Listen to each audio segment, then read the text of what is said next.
In 1946, the eyes of Texas and the nation were on Assault. King Ranch is a fair-sized spread, even by Texas standards, about 500,000 acres. It was the birthplace of Assault.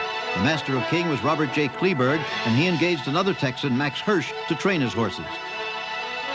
Warren Mertens would ride Assault to a Triple Crown. On Derby Day, the colt was no better than fourth choice. Although he had won the Wood Memorial, he had finished a bad fourth in the Derby trial just a few days before the big race. Besides, he had a deformed hoof that bothered some. Lord Boswell was the favorite. After the start, Spy Song, third choice in the betting, was hustled to the lead by jockey Johnny Longdon. On the slow track, Lord Boswell ran into trouble and was back in the middle of the pack for most of the race. Assault was fifth after a half mile, fourth after 3/4, and was third with that final long quarter of a mile to go. Then he made a daring move on the rail. Watch. Spy Song faded. Lord Boswell made a bid, but it was too late. Assault pulled away to an 8-length win in slow time. No horse has won the Derby by a greater margin. Assault had become the first Texas bred to win the Derby, and still there were skeptics about the slow time and the strangely formed foot. The largest crowd in Pimlico history, more than 42,000, gathered for the Preakness to see if Assault was for real. For the first time in his life, he was the favorite. But Assault, coming from the number 5 post, was squeezed at the start, allowing long shots named Tidy Bid and Natchez to go to the lead.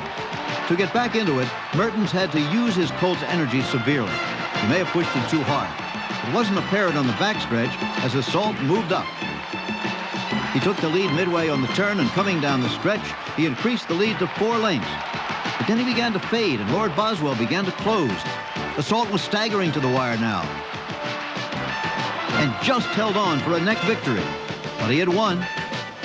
What about the 1.5 miles in the Belmont? Well, many thought no, and made Lord Boswell a slight favorite for the longest of the Triple Crown challenges. Assault stumbled slightly at the start and was taken back, according to plan, by jockey Mertens. He was determined not to run out of gas this time.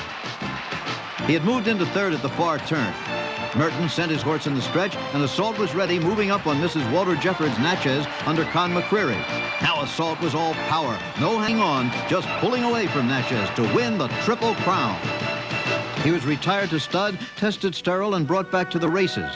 Retired again, brought back again, raced into his 7-year-old season, and finally went back home for good.